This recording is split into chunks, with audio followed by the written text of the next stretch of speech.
Hi guys, it's Keith from IELTS Speaking Success, and today I'm going to show you how to understand native English speakers and how to really improve your listening skills. What's more, I'll show you the biggest mistakes students make when trying to understand native speakers and also when doing the IELTS listening test. Let's do it.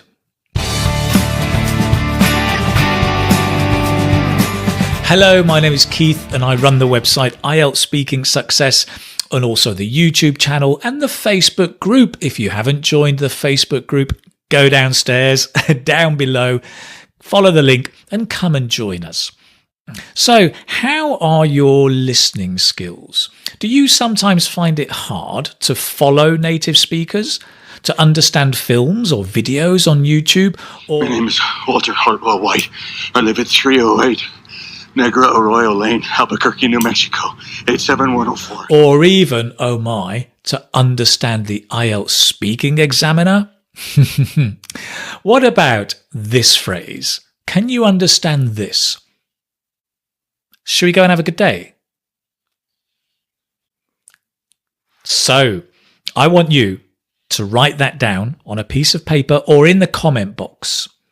Have a go. Should we go and have a good day? By the end of this video, you will understand that. And also, you will know the 5 things that you need to know to take your listening skills right up to the next level. What's more, hey, we're going to be practicing so that you will even see a change in your listening skills by the end of the video. How good is that? Let's begin. So, what is the biggest mistake students make with listening, right?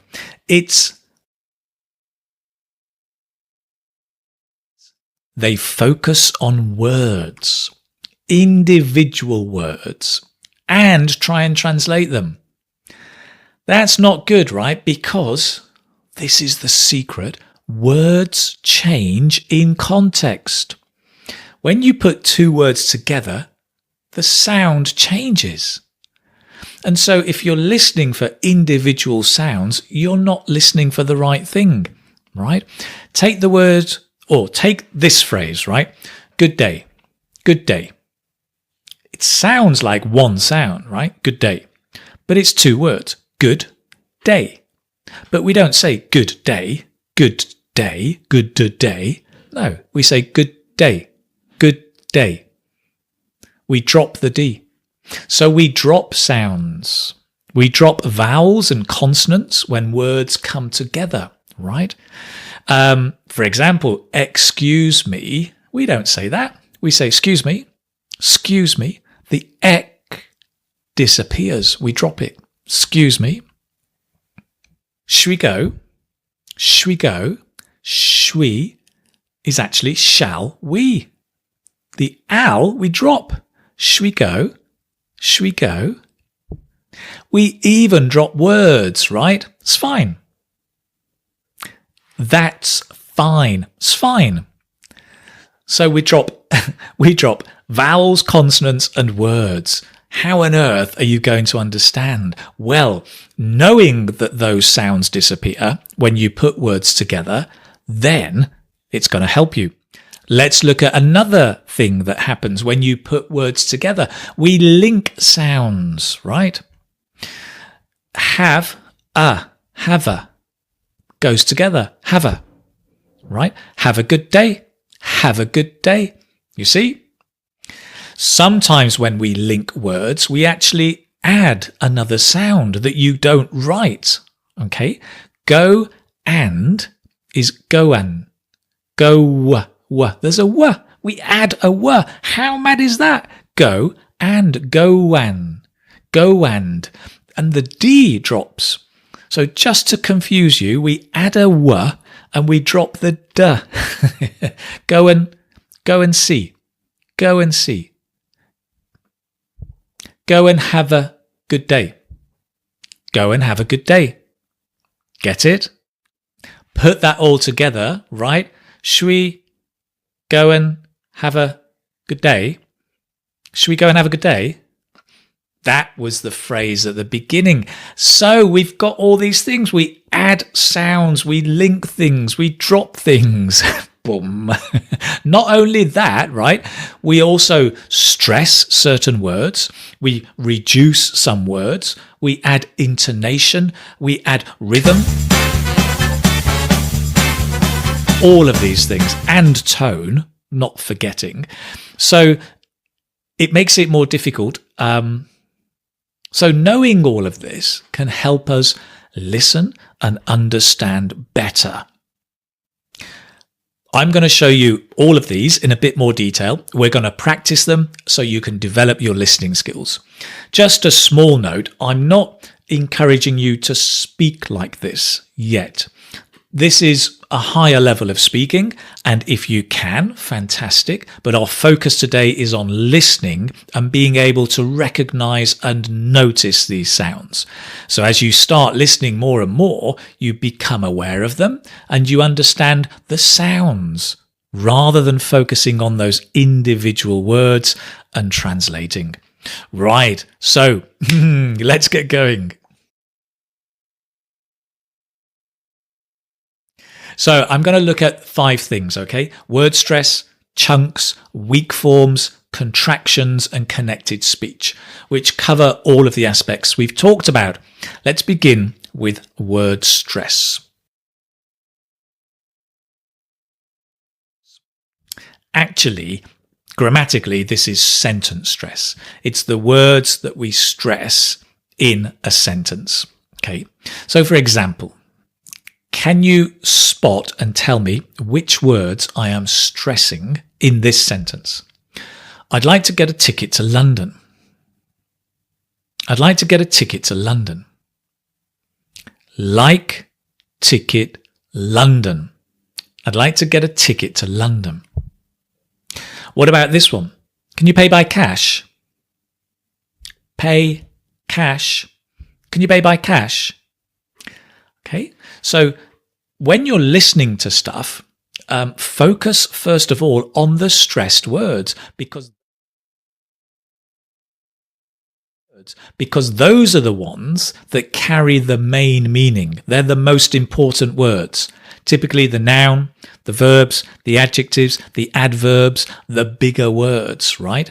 Pay cash, you can understand. Can you pay by cash? Okay. 2 more examples. Again, pick out the words I stress. You should have asked. I would have been happy to do it. Asked, happy, do. You should have asked. I would have been happy to do it. Or, it's fine. I didn't want to trouble you. Fine, trouble you. It's fine. I didn't want to trouble you. Okay, so picking out those stressed words. Great, so here's a quick tip for you. You should be doing 2 kinds of listening, right? Intensive and extensive. Intensive is very short audio clips or video clips, maybe up to a minute, where you're analysing specific things. Extensive can be 20 minutes, 30 minutes, an hour, watching a film, listening to a podcast, where you're just exposing yourself and following the general idea. Okay, you need to be doing both kinds. When you're doing intensive listening, one exercise is to focus on the words that are stressed. So listen to the sentences. If you have the tape script, transcript, you can underline the stressed words, or make a note here or on paper as you listen and focus on the stressed words because they carry the meaning. So when you're doing IELTS listening for gist, for the main idea, the stressed words are the main ones, right? Can you pay by cash? Pay cash. That's all you need to know. You don't need to be focusing on every word. Okie dokie, moving on.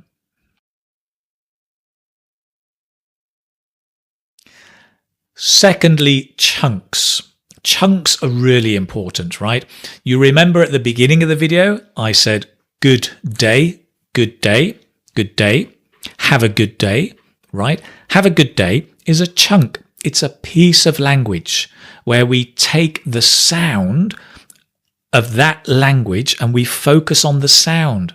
Have a good day, right? I don't know how many words that is. Have a good day. It's actually 4. But what's in my head is the sound. Have a good day. And you'll notice most grammatical forms are really chunks, right? I'd like to. I'd like to. I'd like to get a ticket to London. I'd like to. You can actually practice with me. I'd like to. I'd like to. And really, right, close your ears. Close your eyes and really listen to the sound. I'd like to. I'd like to. That's what you need to get. The same with I should have. I should have. I should have called before coming, right? I would have. The same. I would have. So listen to those sounds. Can you help? Can you come?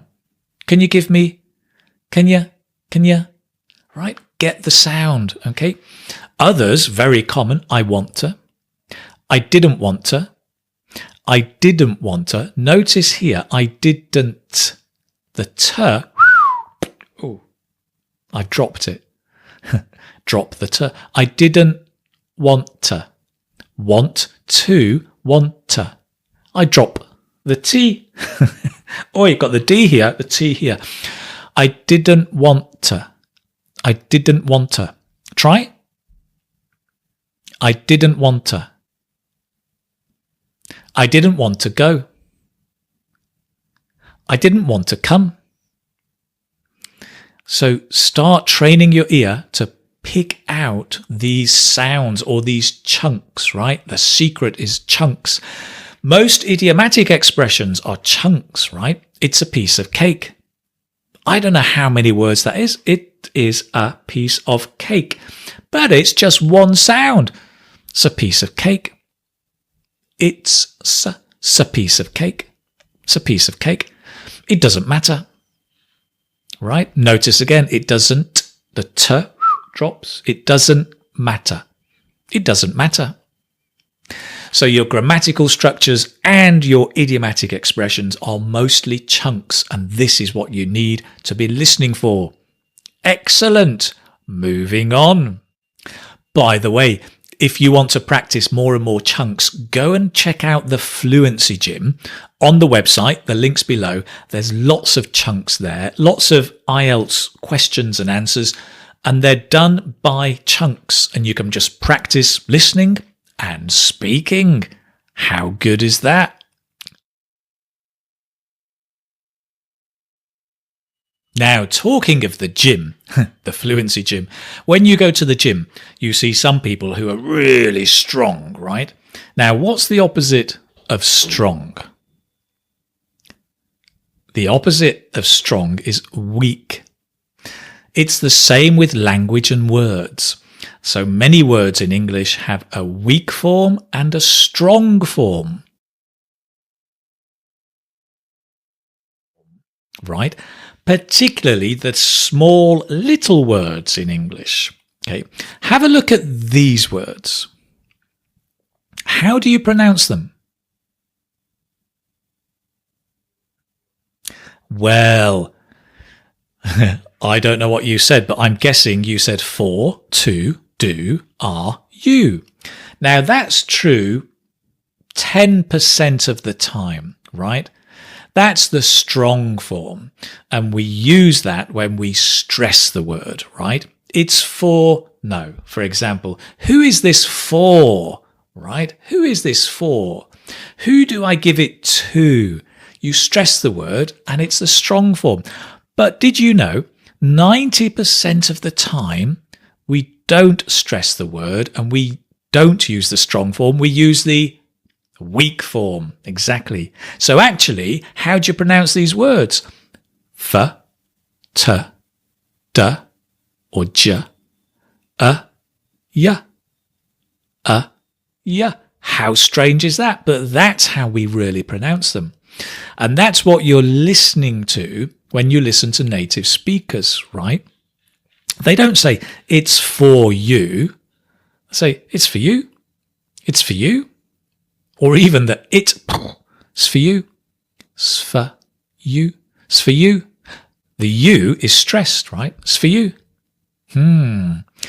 For example, let's take do, right? I do like pizza. I'm stressing it, right? I do like pizza. Do you like pizza? Do you like pizza? You see, that's the unstressed form. In our phrases we're using at the beginning, I'd like to get a ticket to London. A ticket to London.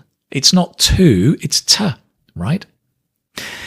You could say to if it was, I want a ticket to London, not from London, because you're stressing to. But normally, a ticket to London.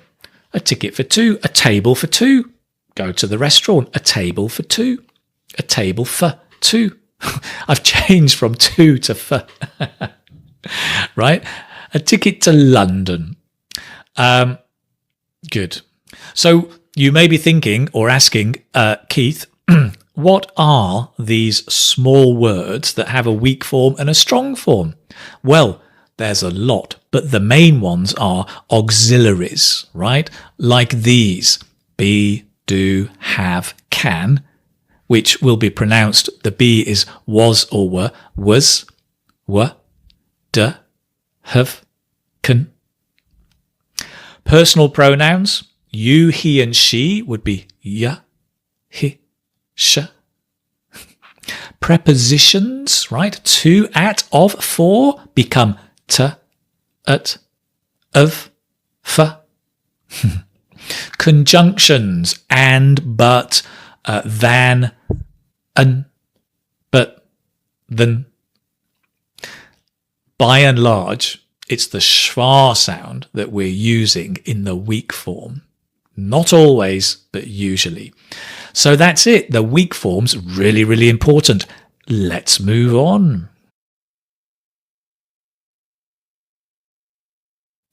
Next, I'm going to mention contractions, right? Contract is to reduce.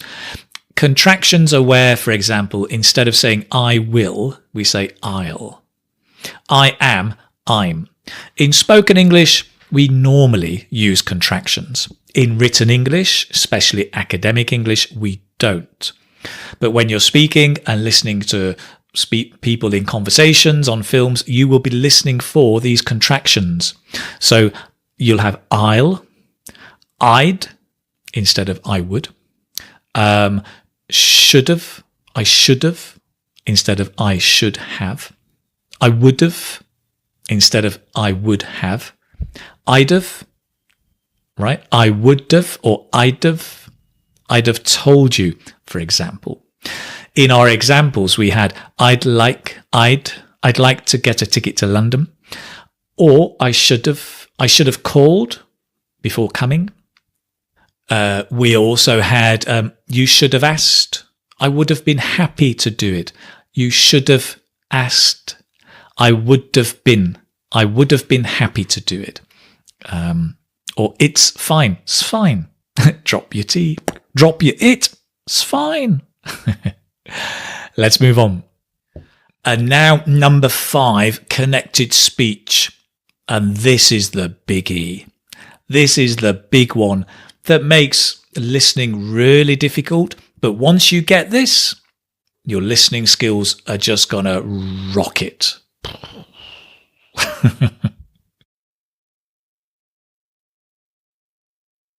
So, here's the rule, okay? When a word ends with a consonant sound and the next word begins with a vowel sound, we usually connect the two words. Okay? We can connect the sounds or we can add a sound to make the connection. Let's have a look at the first chunk we mentioned before. I'd like to get a ticket to London, right? There's two connections here. I'd like to get a, we just link get a.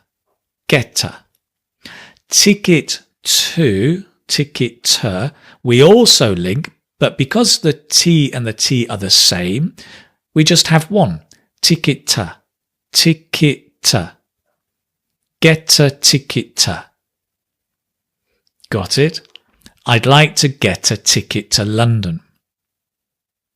More examples. In the phrase, I should have called you before coming. Called you, called ya.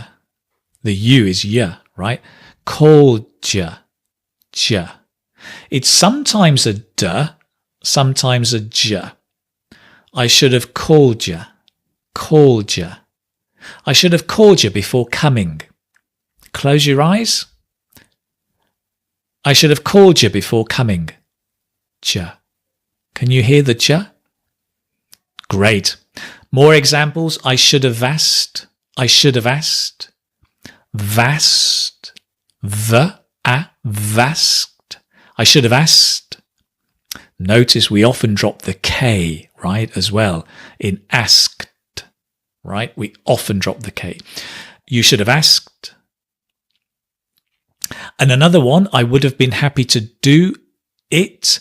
Here we add a sound, do, because it's a w, we put the w, do it, like a wit, wit, do it, do it, happy to do it. Get it? I would have been happy to do it.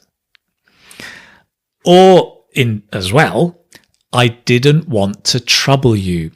So here we connect the didn't and the want, but we drop the T. I didn't want to, want to, want to, want to.